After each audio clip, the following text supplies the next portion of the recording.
In our Arise Ladies group, we have shared together about our heroes of faith. Some have also been the subject of Sunday teaching. Sheila spoke of how Jesus is her greatest hero because he died for us. Alison shared of Corrie ten Boom's great faith in darkest times.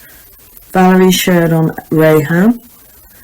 Molly has an audio clip to share with us regarding Hudson Taylor, and I will share about my hero of faith, Evelyn Granny Brand. Apologies to those I have missed. Monica. Molly here. I choose Hudson Taylor as my hero. Although there were a few missionaries in Shanghai and other parts of the east coast of China in the 19th century, no one had ventured inland. Trusting in the Lord completely, Hudson Taylor responded to both the need and the call of God to go with the gospel to unevangelized areas of inland China. He had to trust the Lord for finance, for somewhere to live, for learning the language, for others to join him. When he knew the call of God in the UK, he worked long days to earn money for his passage, while studying medicine in the evenings to be of practical use and to gain him entry to an otherwise hostile environment. Even when he eventually arrived in Shanghai, he was met with a less than friendly welcome by other Christian workers.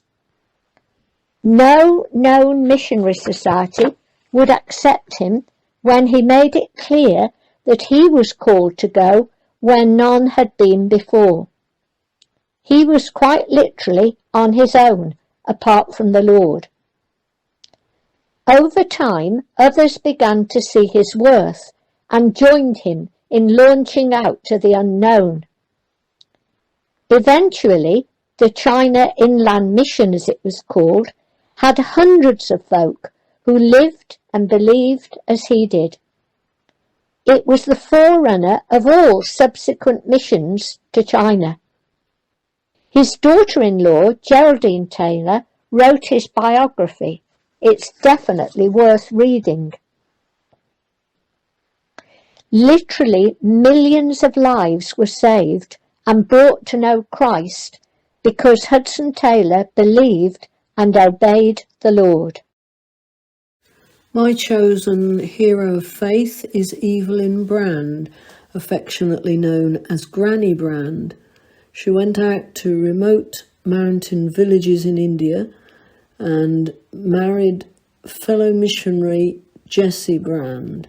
Their son, Dr. Paul Brand, revolutionized leprosy treatment, another story, and all well worth reading about.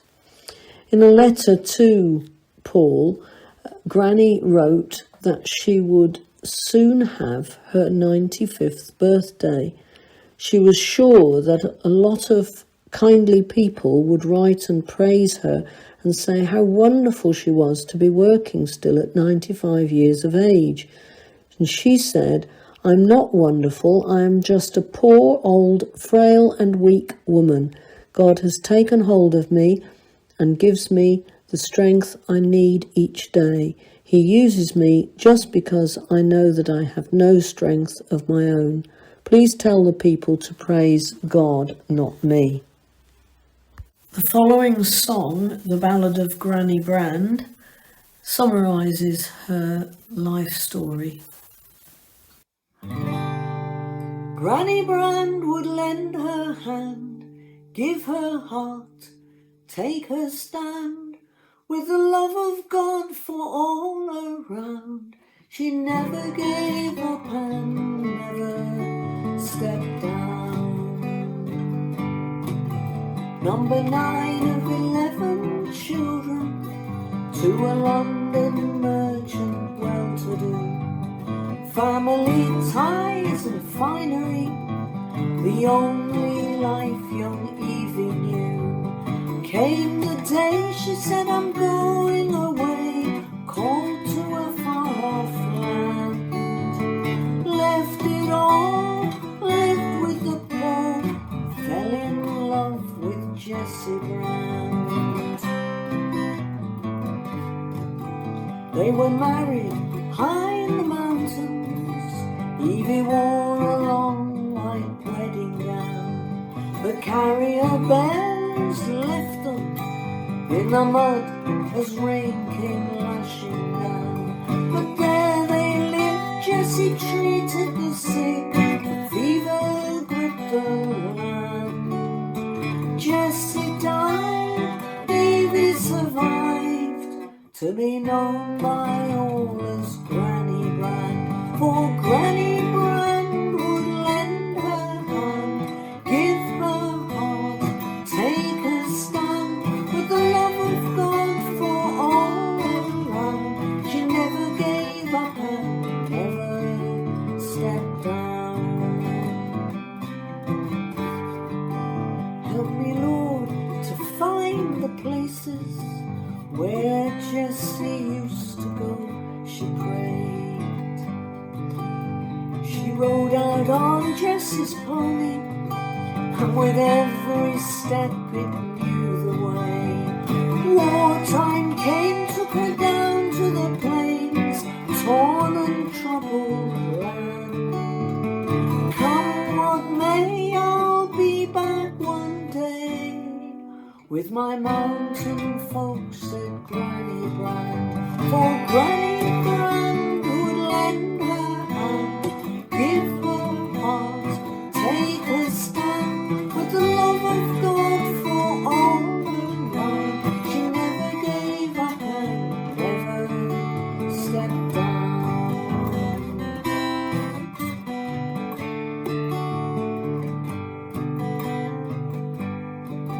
She retired at the age of 70, and they came with tears to say goodbye. Ah, but I'll not be leaving, said Granny.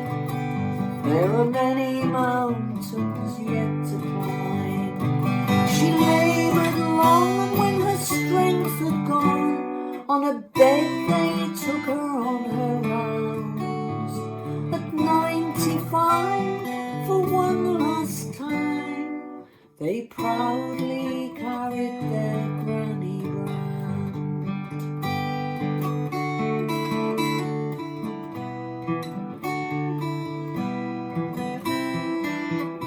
So when time